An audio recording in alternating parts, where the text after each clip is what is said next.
Hey, Portland from the low. Welcome to lovely Las Vegas for Coast to Coast Hoops with myself, Greg Hoops Peterson, now part of the Houston Family Podcast. We've got a great podcast for you as we've got another conference preview edition. Today we're taking a look at the ACC. Who better to join me in segment number 2 than Tristan Freeman? He is out there in the great city of Pittsburgh. He does amazing work over at Butts and Brackets, taking a look at the national landscape of college basketball. He's going to join me to really be able to break down and dive into all 15 of these teams, what has all happened with them in the offseason, a few coaching changes as well that have went down that might cause some shakeups with regards to the ACC. We're going to do that in segment number 2. Here at the top, we're going to be taking a look at the styles of play of the ACC, along with some of the betting trends that we have seen as well. And then in the final segment, going to get you guys my projector or finish for all 15 teams in the ACC. And with regards to doing a conference preview, that means that the news and notes of college basketball from Saturday will not be done on the podcast today, but they will be done the next time I do a non-conference preview edition, which will probably be very, very early Tuesday, as I plan on doing the American Conference tomorrow as well. So you guys are getting a lot of conference previews over the next 48 hours. And if you do have a question, comment, segment idea, what have you for this podcast, you do have one of two ways we offer those in. First one is my Twitter/X timeline at unit_D1.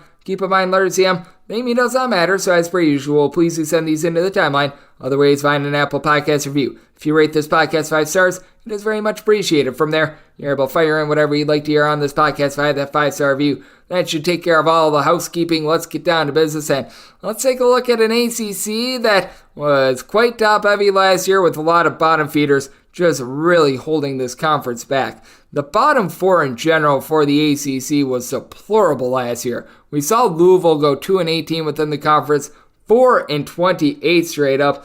That was a team where if you played them, you got nothing for beating them, and if you lost to them, it really damaged your resume. Boston College going 9-11 within the conference as they were 16-17 overall, hurt the conference. Georgia Tech was 6-14 within the conference, 15-18 overall. Notre Dame 3-17 within the conference. So a lot of teams were hamperings to a conference that did have quite a few teams that were pretty rock solid. They did put 5 teams into the NCAA tournament, and all 5 of those teams won at least 23 games. You saw Clemson with 23 wins miss out on the NCAA tournament, but the biggest shocker was the fact that North Carolina, preseason number 1, became the first ever preseason number 1 with the expanded field to 68 teams be unable to make the NCAA tournament. They went 11-9 within the ACC, and was so interesting to take a look at the various styles of play within the conference. As your top scoring team was Miami. They were very much a offensive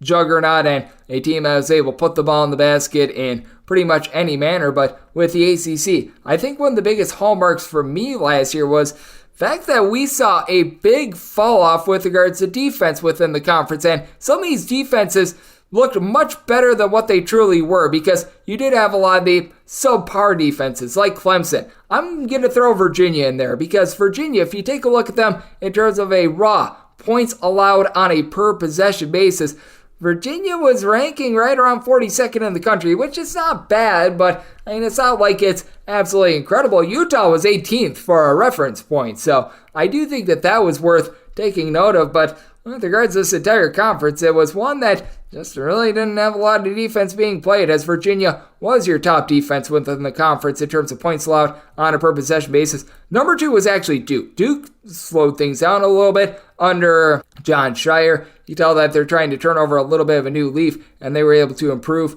as the season went along. They are right now, for a lot of people, a preseason number 1, preseason number 2 type of team, and from there, you really didn't have anyone else within the conference be able to crack as far as top 90 with regards to points allowed on a per possession basis. I take that back. Clemson, they were number 84 with regards to points allowed on a per possession basis, but a lot of rough defenses within the conference. Heck, North Carolina was 104th. That was one of the better teams within the ACC, as you saw a lot of teams really struggle on that side of the ball, especially the lesser teams as well. I mean, with Boston College, in terms of points allowed on a per possession basis, that team was 225th. Louisville, they were 355th.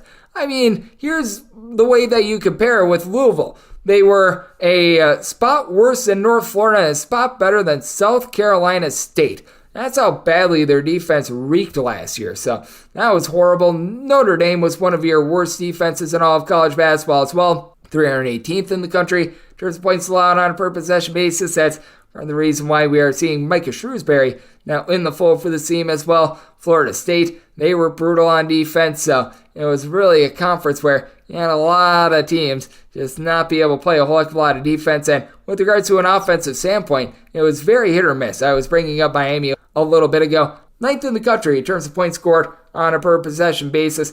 NC State was your next best team at 25th, and you really don't have that one distinct style like Virginia Tech. Certainly a team that's going to be looking to air it out from three-point range. They were 28th in the country in terms of points scored on a per possession basis.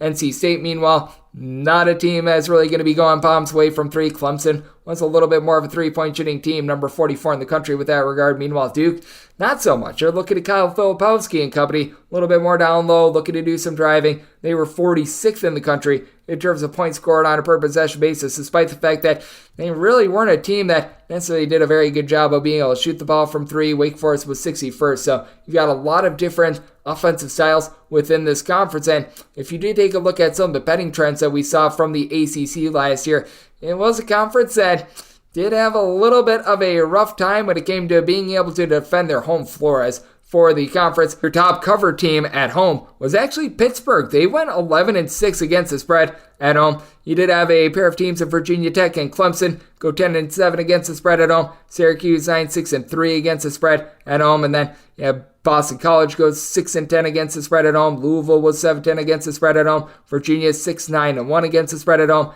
Notre Dame 6-13 against the spread at home, and then Florida State, Miami, North Carolina, NC State, Duke. They were all in that neighborhood of between 8-8 and 7-9 against the spread at home as well. So these were teams that really weren't able to get the job done with that regard. And what we did notice with regards to this conference as well is that favorites, they just weren't able to necessarily get a lot of traction going, as it was a conference with quite a bit of parity. Pittsburgh was actually your best team against the spread as a favorite. They went 12-6 against the spread in that role. Georgia Tech was able to go 6-3 against the spread as a favorite, but Notre Dame, we know how rough of a year it was for them. 3-14 against the spread as a favorite. Louisville went a big stinking 0-4. Virginia 10-15-2 against the spread as a favorite. Duke 15-16 against the spread as a favorite. Miami was pretty solid, 13-11 against the spread as a favorite, but this was very much an underdog conference, as for so many teams within the conference, when they actually found themselves as underdogs regularly,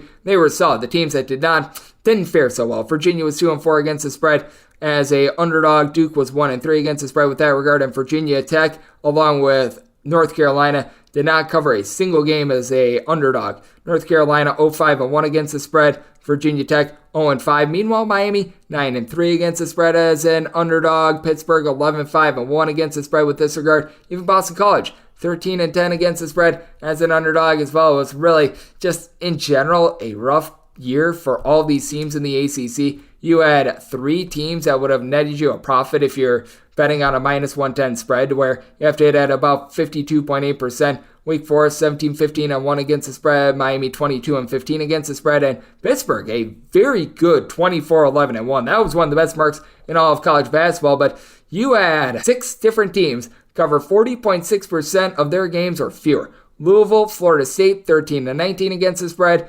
Virginia 12-19-2 against the spread, Virginia Tech 13-21, North Carolina 11-20-2, Notre Dame 10-20-2 against the spread. So the ACC was certainly lighting your money on fire. And then if you take a look from a totals perspective, it was a very overwhelming conference. You only had 4 teams within the ACC out of 15 that played more overs than unders. Then you had only one team play a 50-50 split. That would be NC State, 17 overs, 17 unders. And your top under team, Duke, 22 unders, 13 overs, and a push. Your next best, North Carolina, 19 unders, 14 overs, and Miami. Because their totals were set so high, they're not necessarily a super high-tempo team. 19 unders, 17 overs, and a push.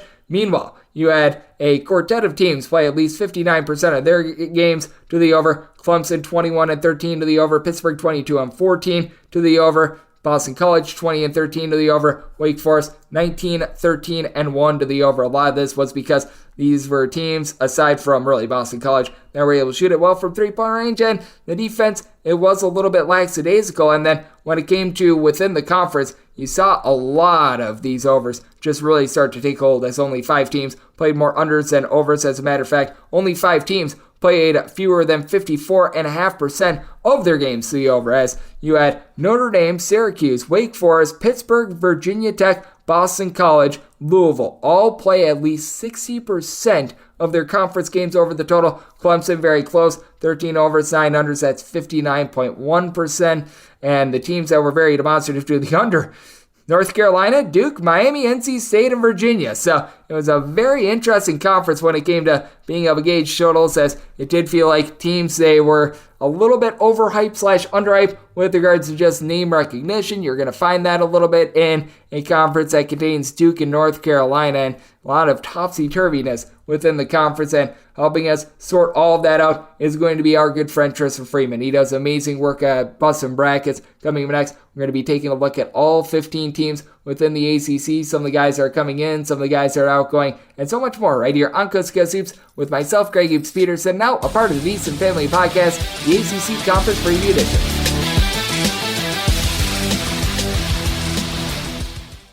Are you ready to become a winning sports bettor? Schedule a call with SBIA to find out how their service can make you a long-term winning player.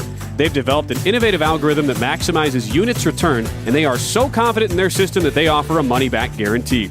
Sign up by October 31st and get their MBA package at no cost until they reach 10 net units. They treat sports betting like a business. So if you want to learn how to make your sports betting dreams a reality, visit them at SBIA1.com and check them out on social media at SBIA Sports. And we're back here in lovely Las Vegas for Coast to Coast Hoops with myself, Greg Hoops Peterson, now part of the VSiN Family Podcast. This is the ACC Conference Preview Edition, and it is great to be joined by this man, Tristan Freeman. He does great work over at Bustin' Brackets. He's right out there in ACC country. He's in the lovely city of Pittsburgh. He covers the Panthers, obviously. When it comes to the other teams within the area, the Duquesne Dukes, the Robert Morris, Colonials, teams like this, he also does a great job on that front as well. He is over there at HoopsNut351 on X to be able to be followed. He's been putting out a lot of great articles all off season long. And Tristan, it's always appreciated, my friend. Thank you. Yeah, thank you for having me on for this ACC special, Greg. It is great to have you aboard. And I always debate whether I want to put the top team at the front or the back, but let's lead with it, because with Duke, they are clearly the number one team in this conference. I will let you have the floor if you think that there's another team that should be number one, but I take a look at Duke bringing back Kyle Filipowski, and I think that he's going to be an absolute animal down low. Sounds like he should be good to go for the upcoming season, as he had, I believe it was a little bit of a procedure on his hip or something like that, but sounds like he should be good to go there. Therese Proctor, he's going to be another year older and wiser, and they bring back darn near everyone from the team last year that was really able to surge. And I think the big debate is how much ahead of the rest of the ACC is Duke, because I think that's pretty substantial. I think the question with Duke isn't whether they're number one in ACC, but whether they're number one in the country. And I think only Purdue and Kansas can argue that. They bring back basically all 5 starters, including Kyle Filipowski. Normally, a guy like him who averages 17 and 9 goes pro, but he's coming back and both his hips are healthy. He's going to be ready to go. Ryan Young and Jeremy Roach are the veterans coming back for an extra year. And then Tyrese Proctor and Mark Mitchell, former 5 stars as well, they're going to be breakout candidates to watch. And their rotation, if you just look at guys who return, is good enough to be the number one team in the ACC. The fact that they have 4 5-star freshmen coming in that probably aren't even going to start, who knows if any of them breaks out and be stars as well, now they're going to be the clear best team in the country. And it's going to come down to whether or not the head coach, John Shire, in his second year, is he going to be truly ready for prime time? You know, we give him a pass because they lost to Rick Barnes in Tennessee in a round of 32, but that's not Duke's standard. Duke's standard is Final Four or even title or bust. This year, they have to make it to the Final Four, and he's going to have a lot of pressure on them to get there because it's going to be extremely rare to bring back this much talent production for a program that expects many guys to be one and dones. Yeah, with Duke, I think that they are very clearly the number one team with regards to this conference. It's just a matter of how much better are they than some of the other teams within the conference, as I think that this team is very intriguing, staying out there with the Tobacco Road rivalry. How about North Carolina? Because it is a bunch of new-look pieces for this team. They are bringing back R.J. Davis, but at the same time, no Caleb Love. He is now going to be playing in the ACC for Arizona. They bring in guys like Cormac Ryan and company. I think that what you're going to be able to get out of Harrison Ingram is so interesting because he's got so many raw tools. He's got so much great athleticism, just has never really been able to put it together. And I think that North Carolina could be a real wild card in the ACC because if they're able to get like Ingram firing all cylinders, things could be really good for North Carolina. If they don't, it could be a little bit of a disaster, much like we saw last year. Yeah, I mean, they bring back their two best players, All-American caliber, Armando Bacot and R.J. Davis, and they have three talented transfers coming in. If you include Cormac Ryan, sharpshooter from Notre Dame, and even Jalen Withers, who started at Louisville. The hope is for them that the chemistry is much better. Because last year, Armando Bacot said in a recent interview with Phil 68 that they just didn't gel for one reason or another. The hope is that these guys can do it and that there's better shooting, better spacing. Ellie Cadeau, the five-star freshman who's likely to start next to Davis, we'll see what he does as a reclass guy. But it's going to come down to Hubert Davis. I mean, he had one great month, not even, you can argue, year, but just a month in March. And then last year was a disaster. All the pressure is going to be on him.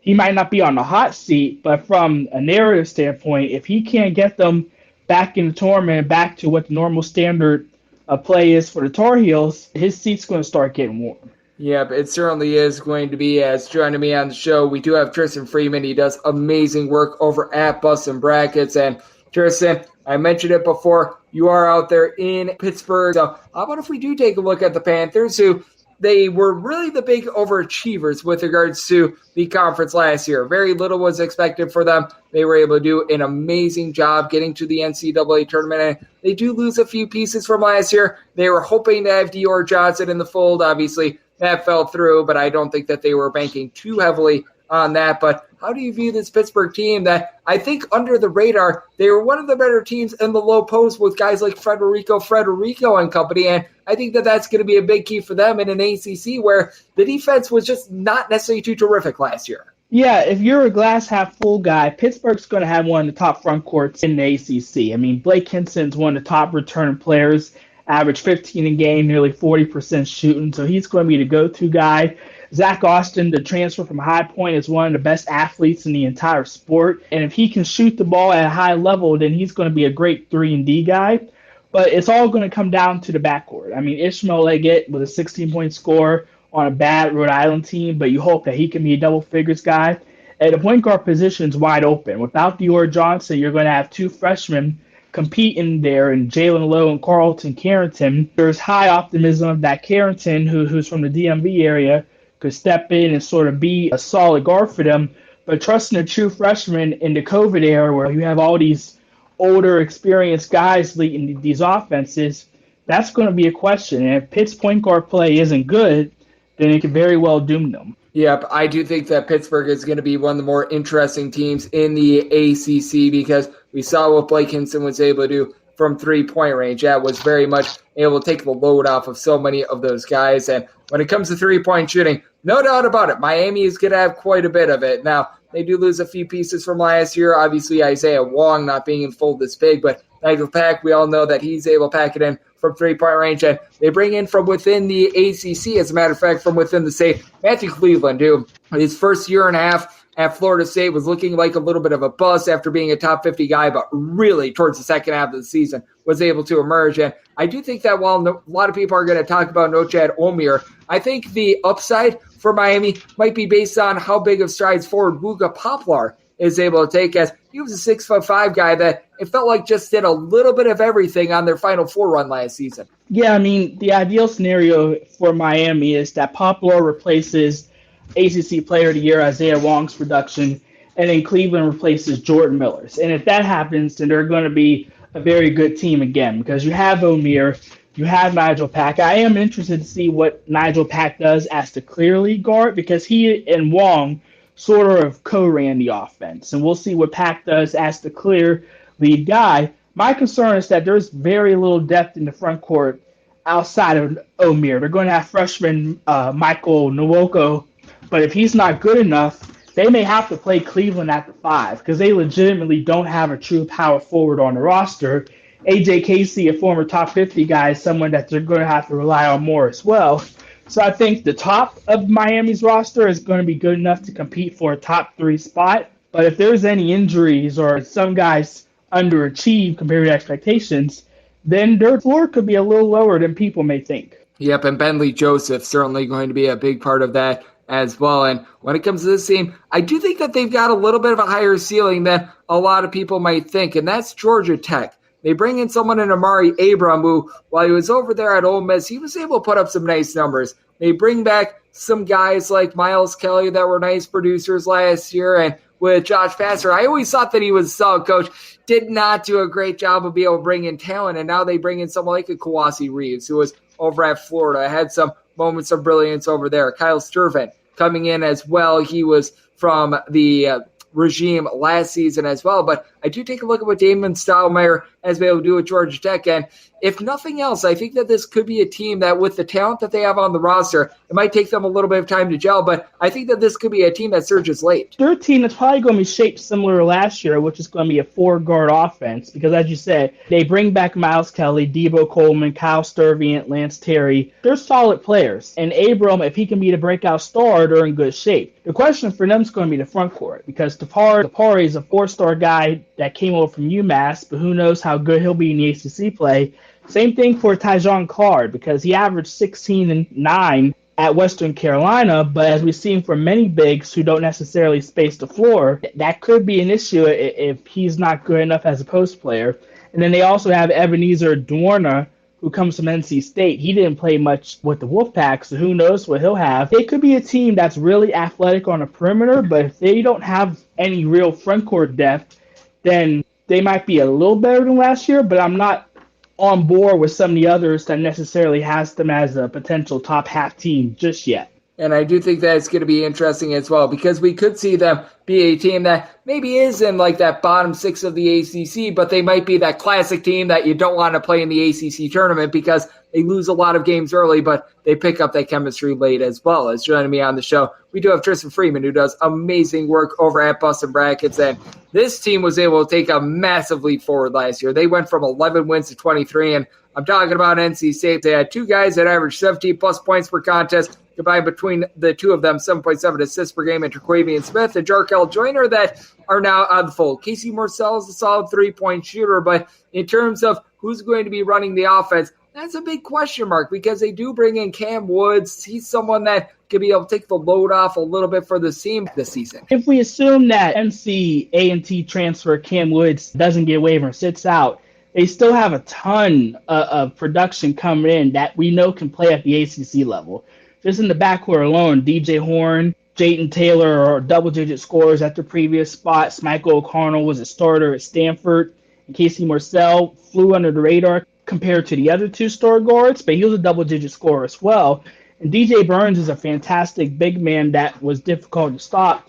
And then you add Mohamed Diarra and Ben Middlebrooks, 2 solid front court players as well. I love the depth for them. It's going to come down to MJ Rice, who was a 5-star transfer at Kansas.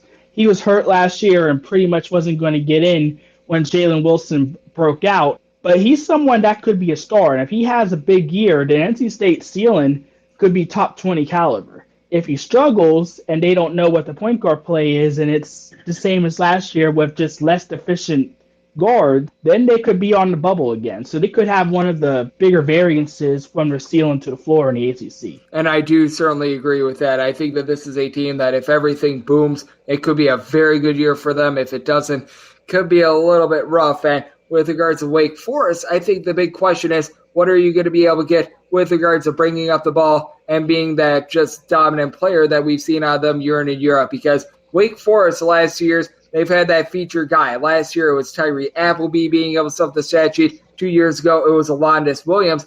Now they're going to be looking a little bit more to big men. They've got Matthew Marsh at 7 feet tall. Andrew Carr is 6'10". He's able to pop threes. Very versatile player. And Cameron Hildreth, he's a guy that I like with regards to his versatility, but the injury to J.O. Atika is very big for them. They've got Demario Monsanto, a very nice 3-point shooter, but with Wake Forest, I just wonder who's going to be running the offense, if that might be Hildreth, Kevin Miller, or someone else. That's a big question mark I have with this team. It's all going to come down to how good Hunter Salas is, the former five-star guy from Gonzaga, who is really a wing, but was projected out of high school to be more of a combo guard. So with Jalatuka likely out for the season at Wake Forest, there's a really good chance that's going to come down to Kevin Boopy Miller, who also has his own injury issues at Central Michigan, and Salas. If one of them can sort of be the lead guard and be like that next star development project, then they're going to be in great shape. And also, the center position is going to be one to watch too, because Matthew Marsh is okay, but compared to the rest of the ACC centers, he's probably more towards the bottom.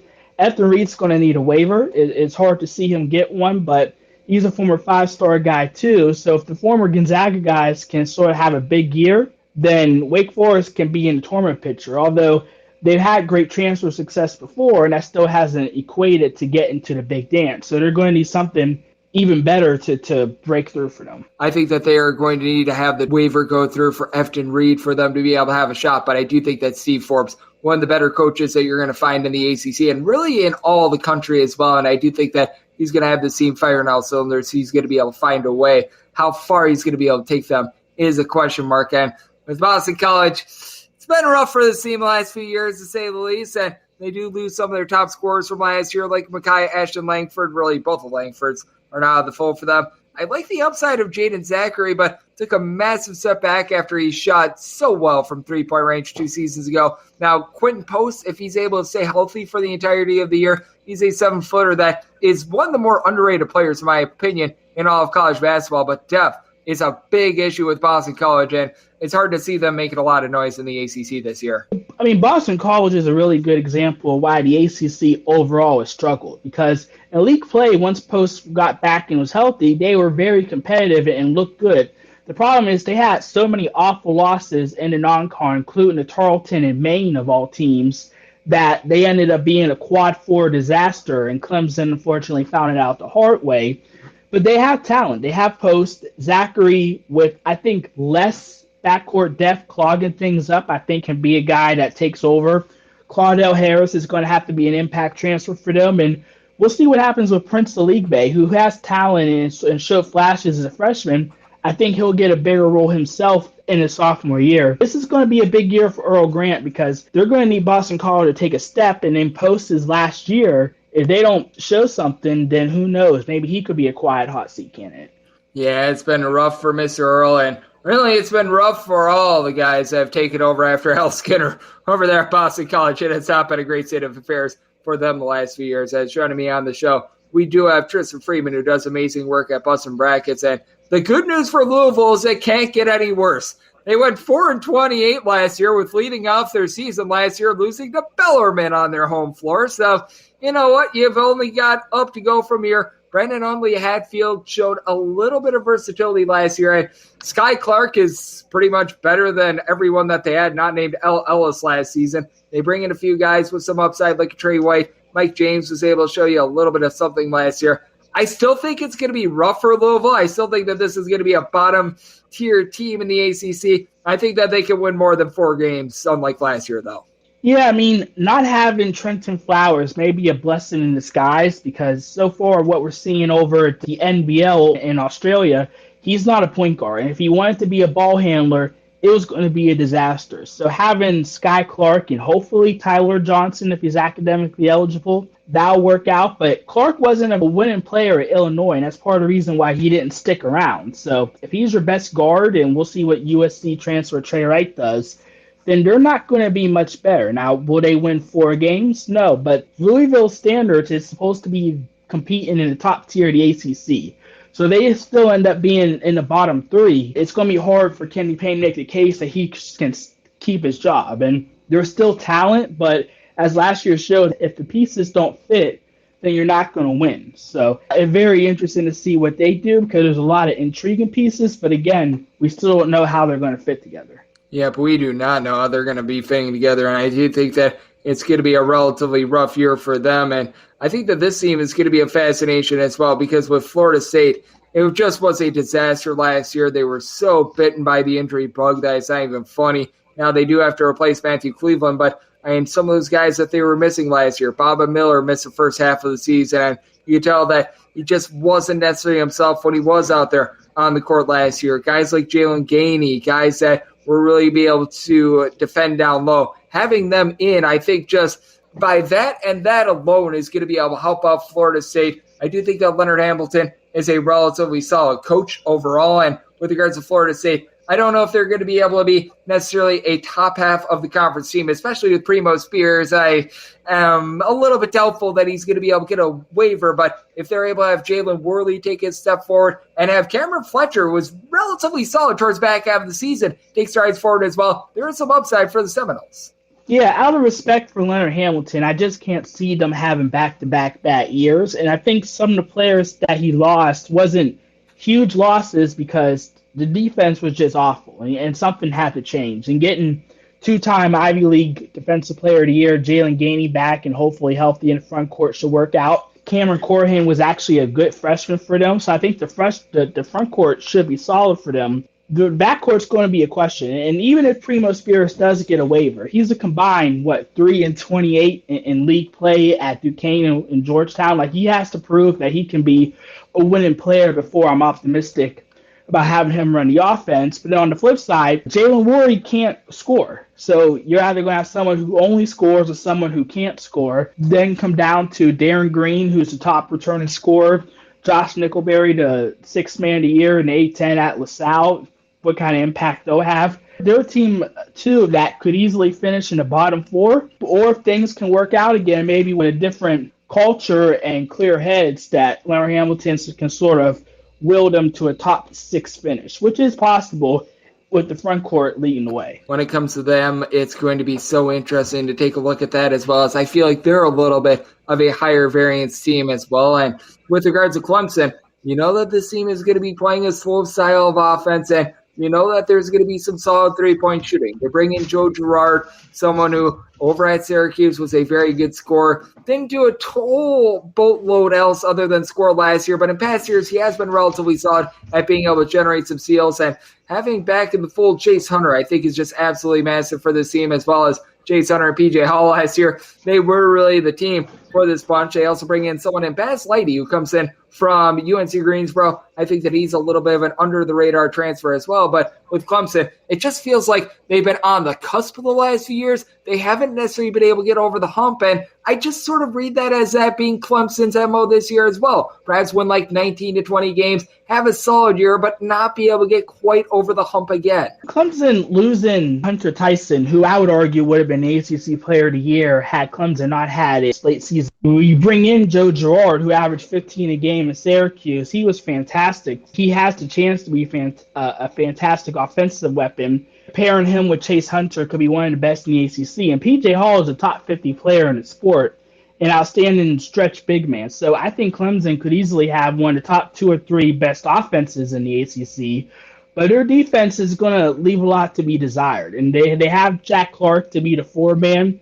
That should help with some spacing, but I am concerned that they're going to have a lot of shootouts. They're good enough to beat Duke or Miami at any time, but they also could probably slip up again to a Louisville or a Florida State because their defense is going to be vulnerable. Yep, it is going to be a little bit of a vulnerable defense, and typically it looks a little bit better than what it is just because Clemson plays so slowly that you're like, oh, it's not like they gave up 100 million points, but to your point, that is always a little bit of a concern, and it's a concern with this team as well in the Virginia Cavaliers, because with Virginia, legitimately, their defense towards back half of the season wasn't great. It was masqueraded a little bit by the fact that they just play so stinking slow that when you see a smaller number up there, you think, oh, they did just fine, but that's not necessarily the case. Now, they're going to have Reese Beekman back in the fold. That is going to be massive for this team, as I like what he's able to do in the backcourt, just overall, being able to facilitate, being able to shoot. He does a lot of good things for this team, but at the same time,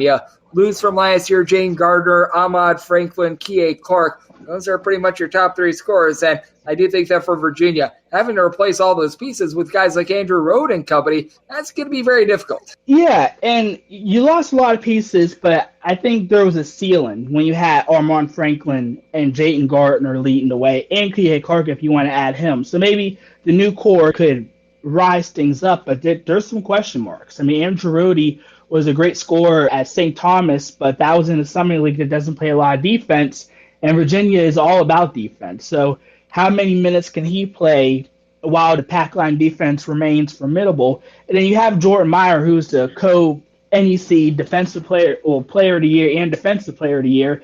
He's a great big man, but we'll see if he can go up against ACC bigs compared to that league, because they don't have a lot of front court depth without him. They'll have to rely on the freshmen Blake Buchanan and Anthony Robinson. They're a team that I'm always going to like because of Tony Bennett. He'll find a way to make it work. But this is going to be, year 3 breakout campaign for Reese Beekman. There's no Kihei Clark. No excuses why he can't have a big year offensively. We know that he's a defensive player of the year in the ACC, but can he be a double-digit scorer consistently and sort of have big games in case guys like Isaac McNeely and Andrew Rody doesn't have good shooting nights? Yep, I think that is going to be so key for this team. And Jordan Minor is someone to take note of as well. Just a complete animal over there at Merrimack, but now he's going to a completely different style. He goes from a style where it was all about generating turnovers to now the back line defense. So got some question marks there. It's Tristan Freeman. No question marks with him. He knows his basketball, does great work at Bustin' Brackets. He's joining me on the ACC Preview Edition on Coast to Coast Hoops. And when it comes to Virginia Tech, I think that this could be a high-variance team with regards to the ACC as well. Sean Padula could clearly put the ball in the basket, did a nice job helping facilitate things last year, but they lose Mr. Do-It-All and Justin Mutz. I mean, that guy was just a complete stat sheet sufferer. I like what Hunter Couture was able to do when he was out there on the floor last season. And I do think that a just clean bill of health in general for Rodney Rice, a top 75 recruit that just couldn't get out there last year, is going to be big as well. But with Virginia Tech, do have my question marks with what they're going to be doing without Justin Mutz, because I think that under the radar is one of the bigger losses in the ACC. Yeah, Virginia Tech might be a mirror image of Clemson, a team that could be fantastic offensively because a Hunter Couture, Sean Padula offense is going to be ecstatic. But where's the defense going to be? As you mentioned, Justin Mutz was an all-ACC kind of defender, very versatile, can do a little bit of everything. Robbie Barron replaces him, but he was limited. He's a veteran guy from Northwestern. He can be a solid starter for them, but will he be the answer? Then you have Lynn Kidd, and I'm always going to mess his name up, Nigel Poteet. Are those good enough starters inside? And you're hoping that Old Dominion transfer Mecky Long can sort of be the new version of Mutz, but if he's not, they're going to be in trouble. Their front court is a question, and even on the perimeter defense was always a question as well, too. That's why they suffered more losses than you would have thought caused them to miss the tournament. They're a team that absolutely should be a tournament contender, but we have to see how the defense works out before believing that. Yeah, but we certainly do need to see how the defense is going to be, because I don't think that there's any question that Virginia Tech has solid offensive pieces, but the defense, it's a big question mark. How about if we go to a team with all sorts of question marks? And the question with this team is, are they going to be able to avoid the cellar? As we're talking about Notre Dame. Notre Dame loses darn near everything from last year. Now, Mike Shrewsbury knows how to coach. We saw what he was able to do at Penn State. It was remarkable, but they're coming into the year with Julian Roper perhaps being their top player. They bring in Marcus Burton. They bring in Kerry Booth. These are freshmen that you got to figure they're going to need to play right away, and they're going to need to play big roles right away as well. But when you got someone like Akiba Njai as one of your better big men for this team, and he saw 4 points, 3 rebounds per game over at Penn State, I've got serious question marks when it comes to Notre Dame being competitive this year. Yeah, this is a very clear rebuilding job. They didn't bring in one-year rentals that probably wasn't going to help them get to a tournament anyway, so it's going to be all about development of the youngsters. I mean, freshman guards, Marcus Burton, Brayton Shrewsbury, coach's son, Logan Emes, and Kerry Booth, who's a 4-star guy with an NBA pedigree. Those guys are going to get a lot of minutes. So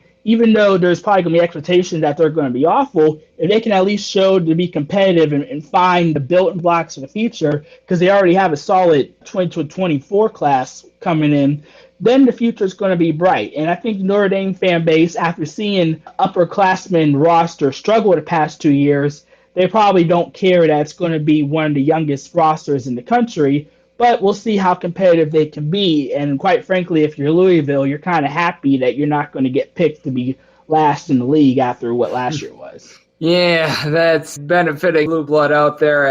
And for Louisville, it's really rough for them. And for Notre Dame, obviously not a Blue Blood, but at the same time, a team with a storied history. And It's very strange to be taking a look at that roster right now, and it's very strange to take a look at Syracuse without Jim Boeheim, as he's been there 100 billion years, and now Adrian Autry takes over, and he takes over with J.J. Starlin coming in. I mean, that was really supposed to be the boom guy for Notre Dame. Now he comes over to Syracuse. That is big, as he and Judah Mintz, I think, are going to be able to form a nice backcourt. What you get from there, I think, is a question mark. You bring in somebody like Naheem McLeod, who's 7'4", but never really showed his full potential, in my opinion, when he was over at Florida State. Got guys like Chris Bell, Malik Brown, who I think are interesting, and Bellamy Williams. You could tell that he and Jim Boeheim clash from time to time, but he's got some really good athletic talent, a former top 35 recruit. I think that this is a Syracuse team that they've got a lot of upside, but they also have a pretty severe floor as well. The backcourt of Mintz and Starlin, if Mintz develops any kind of three-point shot, he's going to be an All-American this season. He's that good. He had moments where he sort of cost them games at the end because he was trying to do too much, but you love the determination effort by him. The backcourt, and when you consider Kyle Cuffey and Chance Restry, they're guys that could be stars as well. Their backcourt could be loaded. And the front court with Benny Williams and the sophomore Chris Bell, Malik Brown could all be breakout candidates as well. There's a lot to like, and who knows, maybe you play Brown or Williams at the 5 in case McLeod, because obviously he's not going to be able to play all 40 minutes with Munir Hema. Maybe you can do some small ball lineup and things work out. Ultimately, though, we got to figure out if Adrian Autry is a good enough head coach, because you don't want to use Kenny Payne as the standard, but new coaches can either work out or don't. So as you said, like, they definitely have a low floor, but their ceiling could be very high if these pieces fit. And there's a lot of young talent that could easily be breakout candidates. Oh, there's no doubt about it, and it is going to be such a fun ACC to take a look at this year. Lots of intrigue. You've got a top team in Duke. You've got a lot of teams in the middle, and we've got a lot of question marks at Tristan. I know you're trying to be able to do your best of being able to project all these landmines, all these interesting teams in the ACC. You do a tremendous job over at Bustin' Brackets. So let the good people at home know what's all on tap for you and how people can follow along on social media and other platforms. Yes, sir. You can follow me at HoopsNut351 on X. You can also follow at Bustin' Brackets, and then check out the website www.bustinbrackets.com for the latest ACC and national articles on college basketball. Tristan does an amazing job on so many different fronts. Obviously, does a great job with the ACC, Pittsburgh, all the teams out there, but does a great job covering pretty much every single conference at all of college basketball. Every single time he joins this podcast, lends impeccable insights. So a big thanks to Tristan for joining me right here on Coast to Coast Hoops, now part of the VSiN Family Podcast, the ACC Conference Preview Edition. And coming in next, this is that time of the podcast I give you my projector finish for the ACC.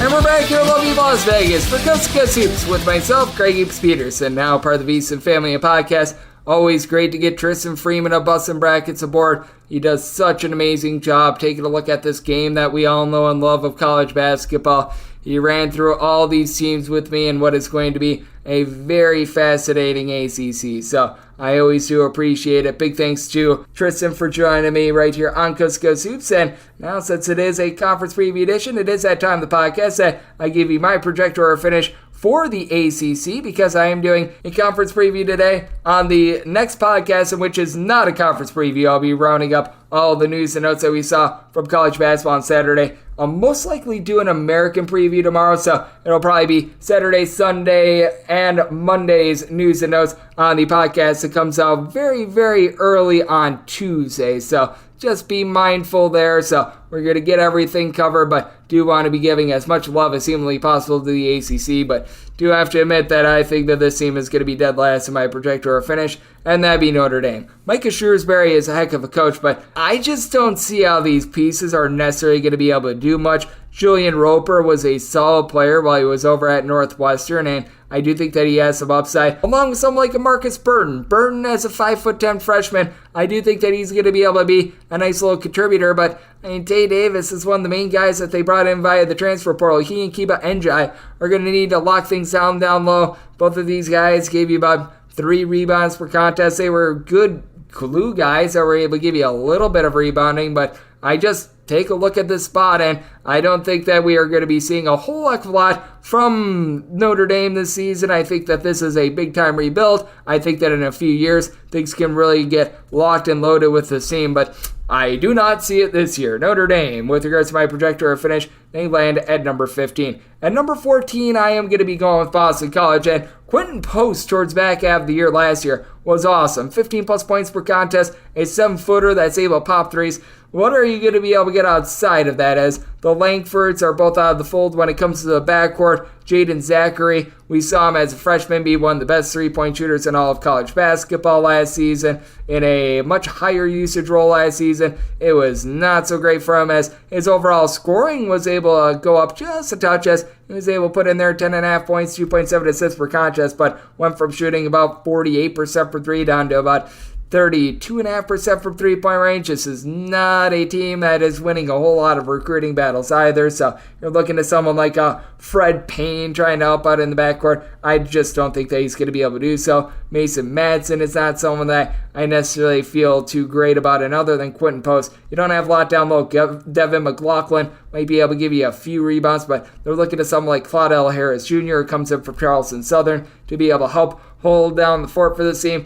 I do not see it with them, so I think that Boston College in for another long year. It's just so hard to recruit to this program, as coach is not named Al Skinner. They have not been able to have a lot of great results, and I don't think that this is going to be a great year for them either. I do have Boston College, number 14, with regards to my projector or finish. At number 13, I'm going to be going with Louisville. Now, Louisville, they can't get much worse than they were last season. They did lose a few key pieces like Al Ellis, who was Mr. Do-It-All for the team last season. They lose Jalen Withers to North Carolina as well, but they do return Michael, a.k.a. Mikey James, who was very solid last year. He was able to put in there a little bit over 10 points per contest, a top 100 recruit from the class of 2021 that was really able to flourish, as first few games of the season felt like he was a little bit silent, and then they really went to him towards the back half of the season. From January 25th on, he was able to notch right in the neighborhood of about 11.5 points, 3 boards per contest, was shooting 34% from three-point range. They bring in Sky Clark, who I think is going to be able to do a solid job of helping out this backcourt as well. Now, there are some concerns with Sky Clark, but this is a former top 50 recruit. He was able to see some starts with Illinois, obviously was limited to just 13 games last season, but this is someone that's going to be able to help out with doling out the ball. One of the biggest bugaboos for Louisville last year was turnovers. They were one of the worst teams in all of college basketball with regards to being able to take care of the ball, so that should be something that is rectified. Brandon Hunted Lee Hetfield at right around 6'9", 6'10". He's someone that's able to pop threes. Not necessarily at a prolific rate, but he's able to pop some threes, and I do like the game of Trey White as well. This is going to be a team with not necessarily a ton of depth, but Dennis Evans, the 7'1" gentleman that comes in, I think that he could be able to have a little bit of an impact right away, and I do think that for Louisville, there is upside here, and I think that they avoid the complete cellar, as they're still going to be bad, but I don't think that they're going to be as cataclysmically bad as last season. I've got them number 13 with regards to my projector finish. At number 12, I'm going to be going with Virginia Tech. Virginia Tech, outside the top 200 in terms of points allowed on a per possession basis last year, one of the better teams at being able to pop threes and being able to do a nice job of being able to find a way to be able to put the biscuit in the basket, and having Rodney Rice in the fold, I do think is going to be able to help them out. But as I was alluding to with Tristan Freeman, Justin Mutz being out, that's just so big, because Mutz did it all for the team. He was doling out north of 4 assists per contest. He was giving you about 14 points per game. Not like he was a fireball amazing three-point shooter, but he was shooting about 32.5% from three-point range, pulling in their 7.5 rebounds per game. He was really their top defender, and now you lose him. I think that that's one of the bigger low-key losses in the conference. Now, Hunter Couture, you could tell when he was in the fold versus when he was out of the fold, this was a little bit of a different team. He's a double-figure scorer, a very efficient three-point shooter, and then when it comes to Sean Padula, did a very nice job of being able to take over the reins, being able to do a good job of being able to dish out the ball as well. But for Virginia Tech, where is the defense going to be coming from, and where is really that low post play going to be coming from as well? Because they were relying a little bit on Lynn Kidd last season, who was able to give you about 3.5 rebounds per game. Is he going to be able to take some strides forward? What are you going to be able to get out of Robbie Barron? big giant question marks down low for this team in a conference that you do have some pretty dominant big men, and I think that they're going to get just completely overrun down low. Someone like Tyler Nickel coming in doesn't do a whole heck of a lot for me as well. Not necessarily too bullish on this freshman class as well, so I do think that Virginia Tech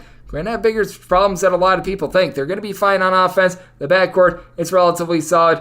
But when it comes to just being able to lock down on defense, that's where they're really going to have their hiccups. I do have this Virginia Tech bunch, number 12 as a result with regards to my projector or finish. At number 11, I am going to be going with Wake Forest because with Wake Forest, the big question mark that I do have is who's going to be running the offense? Are they going to be looking at Kevin Miller, who came in from Central Michigan? Is he going to be sort of that Alondis Williams, that Tyree Appleby that the last 2 seasons they've done a little bit of everything? Or are they going to be looking to Cameron Hildreth, who Cameron Hildreth last year had a really nice year. I believe that there was a game where he had a triple-double. It was in the non-conference portion of things, but I needed a very solid job being able to just give you so much production in a wide variety of ways. 12.5 points, right around 3 assists, 5.5 rebounds per game, shot about 33% from three-point range. But for Wake Forest, what are you going to be able to get with regards to this backcourt? Because you also do have someone like a Andrew Carr who's able to shoot in the mid-30s from three-point range. He's saying 6'10". That's someone that does impress me as well. Demario Monsanto,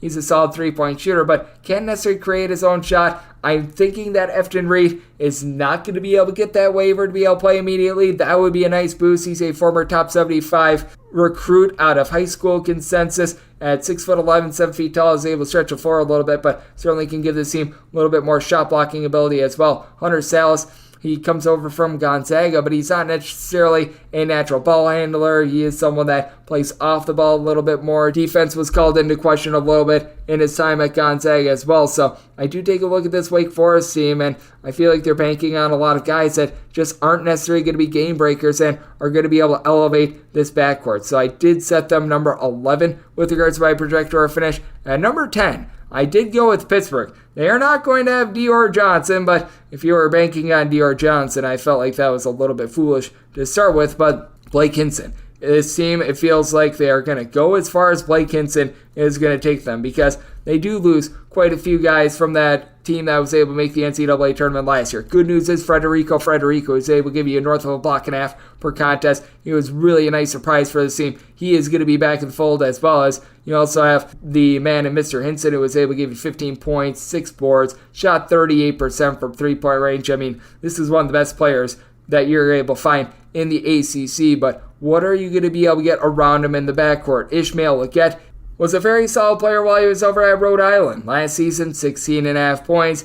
His three-point shooting overall dropped. His first 2 years on campus, he was more around about a 35 to 36% three-point shooter. Last year, that was more around 32% from distance, but he was in a situation where oftentimes a bad shot for him was better than a good shot for other guys, and was a very nice set sheet. Suffer at 6'2", 16.5 points, 5.5 boards, steal and a half per contest, but the depth is really going to be called into question with regards to Pittsburgh, as you're going to have the Diaz Graham brothers needing to be able to take some strides forward, and I mean, from time to time, they had flashes of brilliance. At times, they had flashes where they were just completely overmatched by a lot of ACC teams, as you're going to be losing to the likes of Jamarius Burton, Greg Elliott, and company with regards to that backcourt. So you're going to need these big men to be able to step up, as Pittsburgh does feel like it's going to be a team that's going to be centered a little bit more around size, unless if you could have someone like a Michael Hyatt Jr. be able to help out with that regard. You do have Zach Austin, who he's going to be undersized for ACC competition, but was able to get multiple blocks per contest while he was over at High Point, has the versatility to be able to pop some threes. But I do think that backcourt, it is a little bit of a question mark. I do think that Leggett going to be a solid player. Past that, you don't have much else. It's a solid front court, which is why I do have them number 10 with regards to my projector finish, but the players that you're going to be able to get along the perimeter, they do have some question marks for me. At number 9, I'm going to be going Florida State. I think that a clean bill of health in general is going to be able to help out Florida State, because they were just ravaged by the injury bug. You get a former All-Ivy League defensive player in Jalen Gainey to come into the fold. He at 6'9", should be able to pair off very well with Bob Miller. Bob Miller was able to play a few games last season, but it was a lost season from 6'11", his offensive game needs some work. His defense, it is certainly going to be there. But I do like the fact that you bring back Darren Green Jr. into the fold, as right now we are thinking that Primo Spears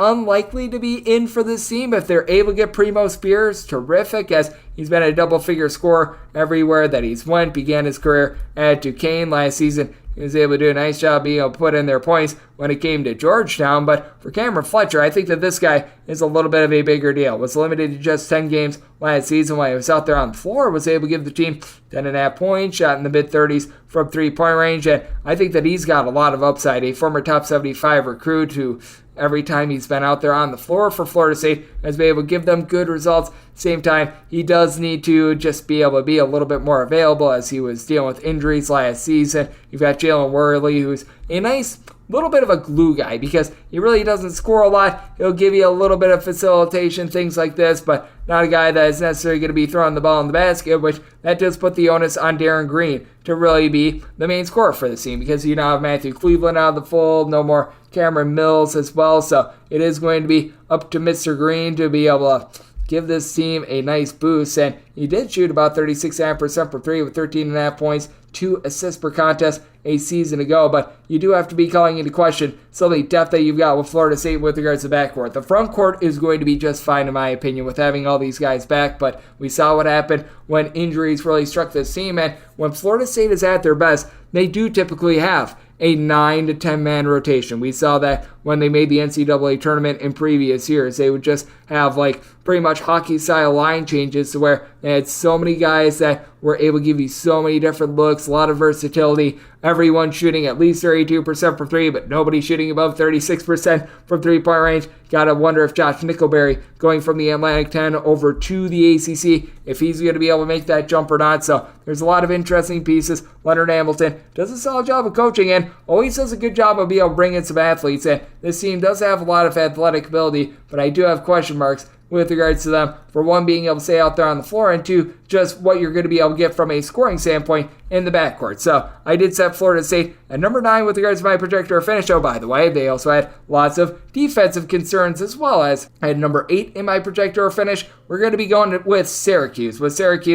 This feels like a team that could really, really boom, and this could be a team that really, really busts. I do think that Adrian Autry is going to be looking to play with a little bit more depth, as one of the specialties of Jim Boeheim the last few years was having like a 6-man rotation where absolutely nobody came off the bench. I do think that that is going to be changing a little bit more this time around. And Benny Williams, I think, is going to be one of the big keys for the team. We're going to talk about Judah Mintz along with J.J. Starlin in a second, but when Benny Williams is on his game, this guy can be a complete game wrecker. He is a really good athlete at right around 6'8", a former top 40 recruit that, last year he was able to give the team a little bit north of 4 boards. He's able to do a nice job getting involved on defense. Was a nearly 40% three-point shooter a season ago. And when you have Judah Mintz, a guy that is able to be a pretty pure scorer in his own right, I think that this is going to be something that actually works out very, very well. Judah Mintz last season, he was able to throw in there 16 points, was able to give you about 4.5 assists per contest. He shot a little bit better towards back half of the season overall, shot about 31% from three-point range, something that he does need to work on a little bit, especially with no longer having Joe Girard to be able to help him out. And when it comes to Starlin, I do think that he needs to be working on shot selection just a little bit, because at Notre Dame he did have a little bit of a green light. He is going to be looking to get guys like Chris Bell, Malik Brown into the fold as well. As these two guys, they were able to combine for right around 12 points per contest. Bell is able to do a solid job of being able to shoot it from 3. Brown is going to be holding it down a little bit more down low. So I do think that we are going to be seeing more depth with Syracuse. I think that this is going to be just a little bit more of a complete team, and let's call it what it is. It felt like the last few years, the game had just really passed by Jim Boeheim. He had, for the longest time, been able to just rely upon what had been working from in the 90s and the early 2000s, but the game of college basketball, it has changed quite a bit. I think that this is a Syracuse roster that is going to be able to keep teams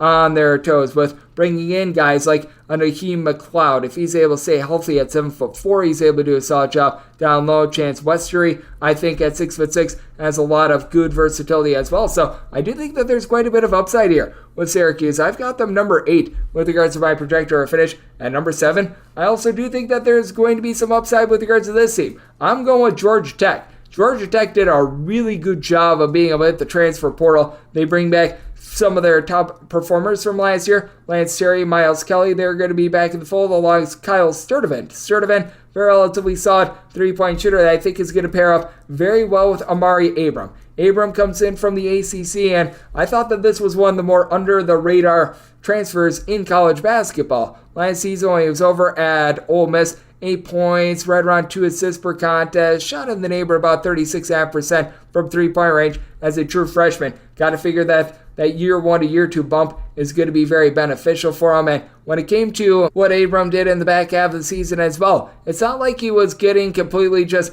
burnt out and worn down towards the back half of the season as well. Actually shot 39.5% from three-point range with 8 points per contest in his last 14 games played last season. So he was still able to do a nice job on that front.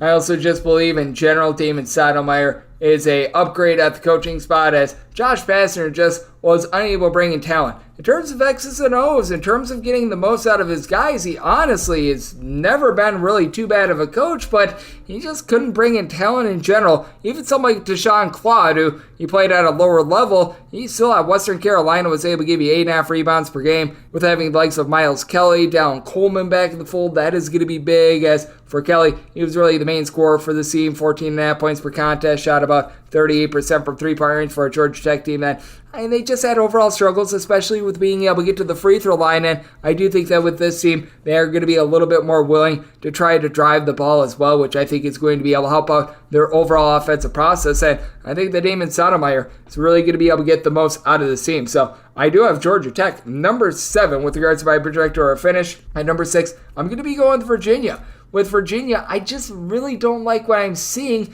out of this entire roster, as you can tell towards the back half of the season as well. This was a team that they really just wore down. Now you have to replace pretty much each of your top 3 scorers. You have to replace Kihei Clark as well, while Reese Beekman was able to do a nice job doling out right around 5.3 assists per contest. There's really not going to be a lot of help for him. With regards to that backcourt, you're going to be looking at someone like an Andrew Rohde, who, he was terrific at St. Thomas. He was one of the better players that not turning the ball over. St. Thomas plays a very slow, methodical style, so you should be able to fit in very seamlessly. But I do wonder how the Jordan Minor transfer is going to be going as well, because with Minor, he comes in from a Merrimack program that they're very slow, but they play darn near the opposite of the pack line defense. When it comes to Merrimack, that's a team that's looking to create a whole bunch of havoc. They're playing in amoeba zone. They're very much trying to get a bunch of turnovers. Virginia, they're not looking to generate a ton of turnovers. They're also not looking to turn the ball over themselves, which means that guys like Isaac McNeely, Dante Harris in the backcourt are really going to need to step up. You've got Jacob Groves, who I think he should be good to go as a 2-time transfer. I think that he's a graduate transfer, but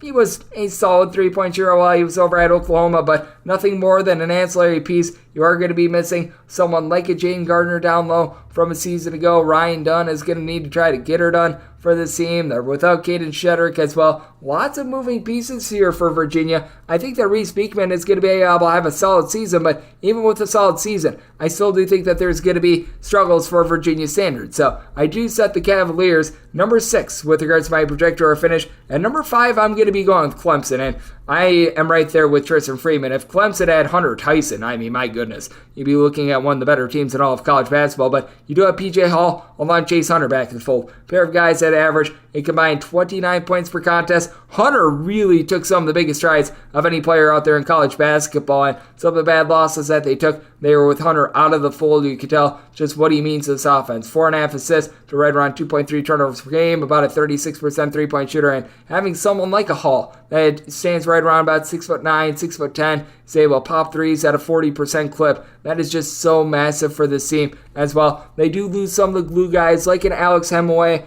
who was able to do a nice job giving you 7 points, was a very good three-point shooter. That is going to be affecting this team quite a bit, but with Clemson, I do think that they've done a nice job bringing in someone like a Joe Girard, who is going to be able to be one of those dominant scorers, and now that forms a really good 1-2 punch in the backcourt as well. Having Hunter, having Girard, pair of guys who are able to dole out the ball, it might be sort of like what we saw with a Kihei Clark along with Reese Beekman at Virginia last year, where both of these guys give you 12 plus points per game. Both of these guys are able to give you 4 plus assists per contest. Jake Heidbreder is someone that is able to stroke it from 3-point range, comes in from Air Force. So I do take a look at the team overall, and Hemingway, I believe, is actually back in the fold. I was actually referring to Ben Middlebrooks, who is going to be out of the fold for this team. But all in all, I do take a look at what you're able to get out of this roster, especially with Baz Lighty coming in from UNC Greensboro. And I do think that there's a lot of upside. I think that there's some relatively solid depth. The top end guys are very solid. You don't necessarily have this team being able to excel at one thing, but I think that they're going to be able to do a lot of things relatively well, and I think that they added some guys that are going to be able to help out on the defensive side of things as well. So I do have Clemson number 5 with regards to my projector finish. And number 4, I'm going to swing for this one. We're going to go with NC State.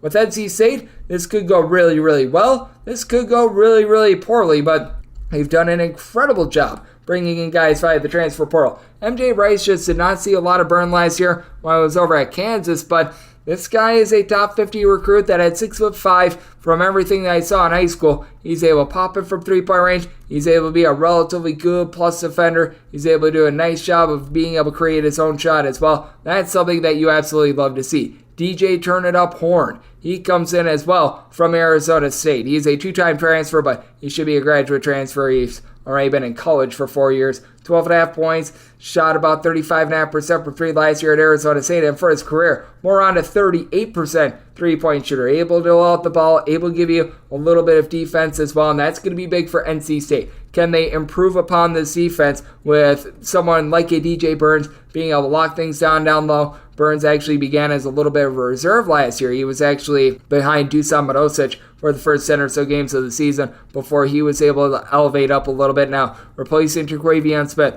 replacing Jarkel Joyner. That is going to be a task, but Casey Morsell, I think, can be able to help out this offense quite a bit. I don't know if he's going to be quite the facilitator that either Smith or Joyner was, but he certainly is able to create his own shot over 41% from three-point range a season ago. He should be able to get quite a bit of help from Trey Parker, I believe, is one of the more underrated freshmen in this 2023 class. He's a very good facilitator, and if you get Cam Woods eligible, that's something that we do need to see as well. When I was over there at North Carolina, A&T was a little bit of a do-it-all guy, and at the junior college level, certainly was able to tear it up there. Someone like Jaden Taylor coming in as well can be able to take the load off of Casey Morsell as well. I do think that with NC State, they've got a lot of different options out there in the backcourt. I do like what DJ Burns brings down low as well, and I think that Ben Middlebrooks, who is coming in from Clemson, he's going to be a nice under-the-radar guy, sort of like an Ebenezer Duwana was last season that they lost via the transfer portal. Maybe not put up big numbers, but can be a nice little defensive glue guy. So I do have NC State at number 4 with regards to my projector finish.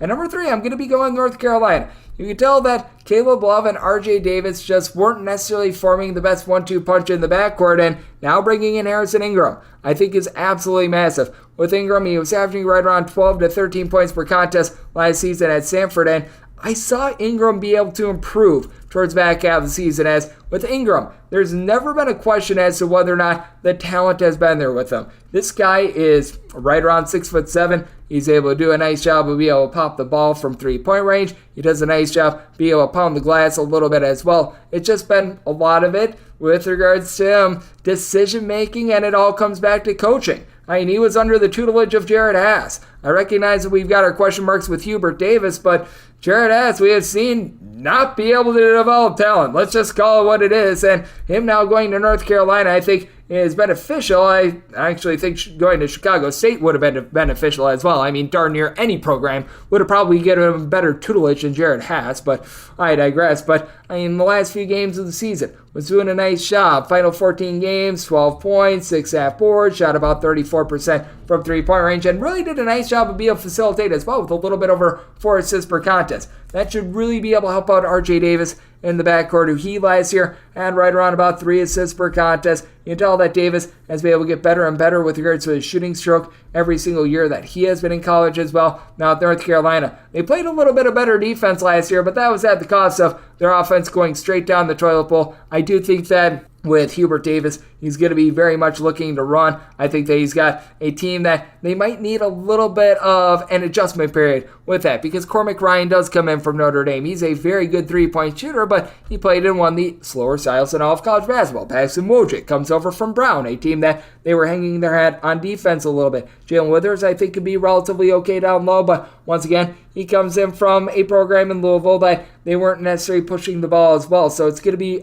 interesting to see what happens. But when you've got a double-double machine and Armando Bacot, who's been one of the best players in all of college basketball the last 3 seasons, that certainly helps out on that front, bringing in James Okonkwo as a little bit of insurance down low as well. That should be able to allow Bacot to have a little bit of a breather during games, and perhaps that could keep him a little bit more sharp as well. So with North Carolina, I do have them number 3 with regards to my projector finish. At number 2, I am going to be going with Miami. Now, Miami is going to be losing Isaiah Wong, and that is a big loss. There is no sugarcoating that, but you bring back Nochad Omier. And Nochad Omier, during the NCAA tournament, was one of the more dominant forces that you can find overall for the year. Averaged a double-double with a block and a steal per contest. I was myself questioning how he'd be able to go from being a very, very good player in the Sun Belt up to the ACC level. He did so with ease. And then you got Nigel Pack, who's able to pack it in. Shot over 40% from three-point range, 13.5 points per contest. Had his struggles during the early part of the season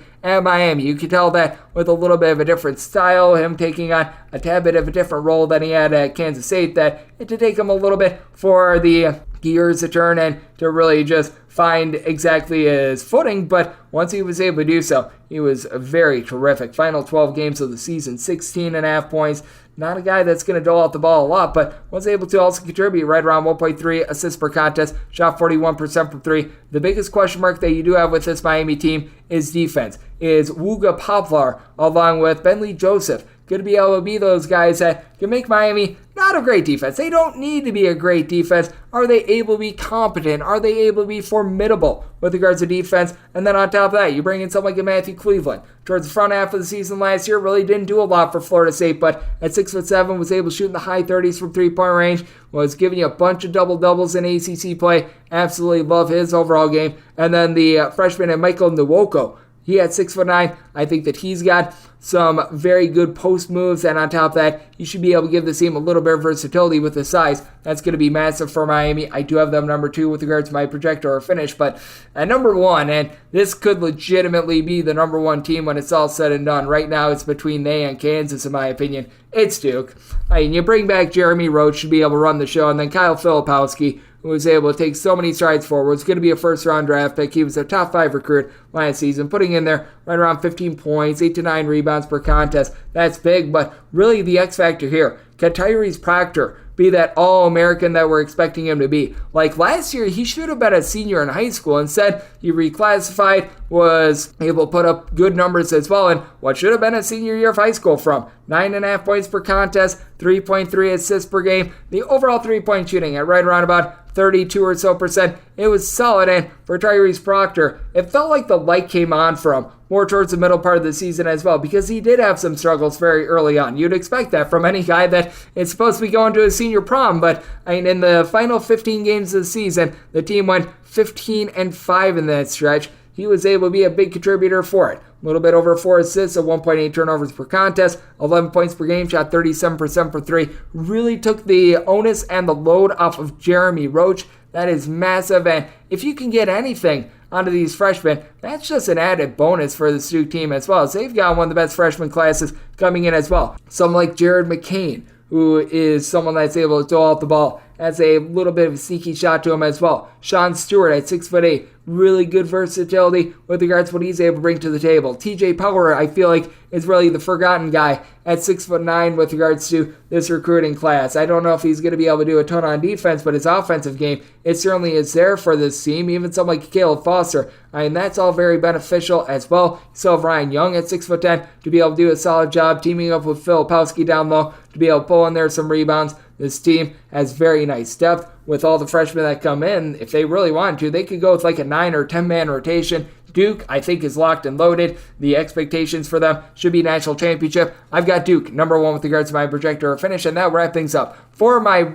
ACC Conference Preview edition of Coast to Coast Hoops, which is a part of the VSiN family of podcasts. If you do like hearing from this fine podcast, Coast to Coast Hoops, you're able to subscribe wherever your podcasts, Apple Podcasts, Google Play, Spotify, Stitcher, and TuneIn. If you have a question, comment, segment idea, what have you for this podcast, you do have one of two ways we offer those in. First one is my old X timeline at GN_D1. Keep in mind, letters EM, name does not matter, so as per usual, please do send these into the timeline. The other way, that is find an Apple Podcast review. If you rate this podcast 5 stars, it is very much appreciated. From there, you are able to fire in whatever you'd like to hear on this podcast via that 5-star review. And a big thanks once again to our good friend Tristan Freeman. He does amazing work over at Bustin' Brackets. Join me in the last segment to help break down all these teams in the ACC, and I'll be coming at you guys every single day on this podcast here in the offseason, giving you guys a look at the news and notes of college basketball, along with getting you set on all these conference previews. And then once we get in season, picks and analysis on every single game, every single day. So appreciate tuning in today, and I'll be back with you once again tomorrow. Thank you so much for tuning in.